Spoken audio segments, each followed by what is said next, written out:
Yeah, so today I had an interesting conversation with a guy who I got talking to and told him, what I did, what I've been doing for the last 15 years.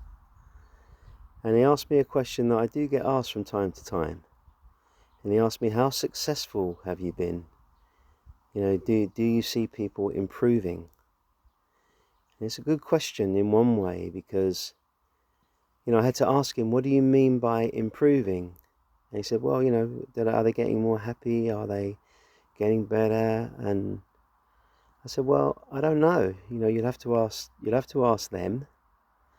But generally speaking, this path for me isn't so much about sort of becoming really upbeat and really happy and making all this progress and, getting up, up, up, up. But it's more about finding peace. For me, peace is the most important thing. And it's possible to be at peace and be unhappy as well. It's possible to be at peace and be happy. It's possible to be at peace and be unhappy. It's possible to be at peace when things are going well, and it's possible to be at peace when things aren't going well. And I think that is the core invitation of authentic, grounded spirituality. Can we let go of all this pressure to be perfect and to be up and to be blissful and to be, in this everlasting kind of, I don't know, cosmic orgasm or whatever it's meant to be? And can we just find just the peace of God within ourselves? And for me, we begin to find the peace of God when we stop trying to improve ourselves and, get to another place.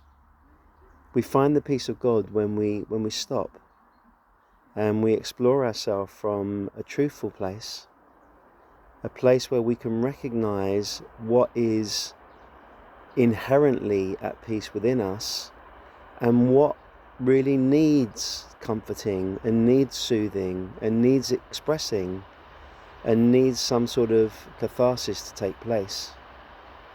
And both things are true. Regardless of the amount of trauma or the amount of pain or the amount of challenges you've had in your life, there is something within you which has been unaffected by it. The ground of being, the witnessing consciousness, has never been traumatized or been wounded or been challenged in any way. It remains the same throughout. And yet something else has been challenged. Often our nervous system, or maybe our sort of inner child or young parts of ourself, which as we begin to wake up to our divinity, those parts which have been repressed or pushed down or denied will naturally begin to arise into consciousness. They will naturally want to be seen because we're no longer putting the lid on things anymore. We're no longer sort of avoiding, distracting, trying to get away from ourselves. We're finally having the courage to stop and face ourselves.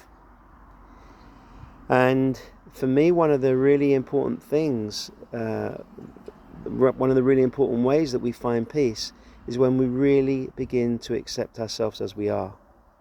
Not as spirituality wants us to be, not as maybe our parents wanted us to be, not as our culture wants us to be, but we accept ourselves as we are.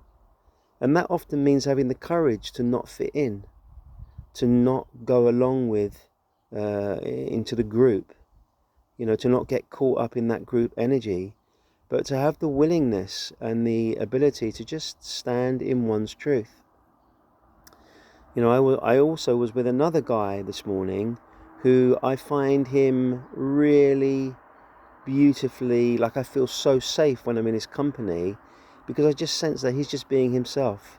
He's not trying to fit in. He's not trying to be other than what he is. He's not really conforming, but he is being true to himself. And I find a lot of safety and kind of relaxation around people like that because I know they're going to tell me the truth.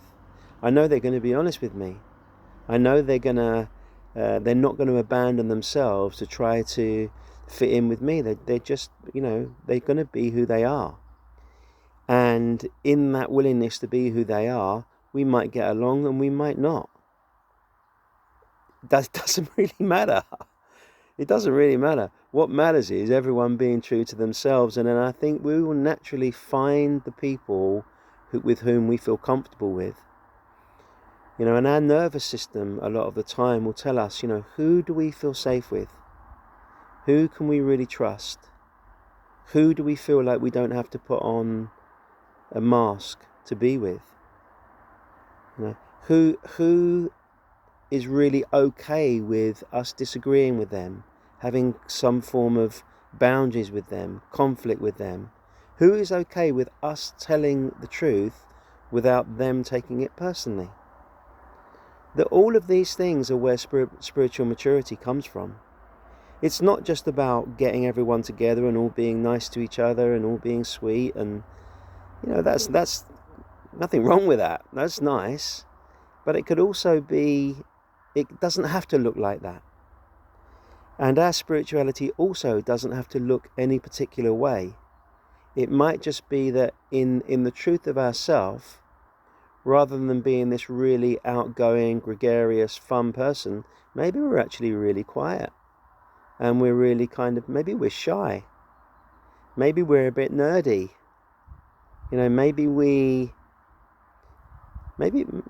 there's parts of us that feel just like we want to maybe be more alone, or maybe we feel we want to be more with people. Whatever it is, can we honor it? Can we honor it? And can we be true to ourselves by waking up and recognizing our divinity, and waking down and embodying that divinity so that we can live it in day-to-day life?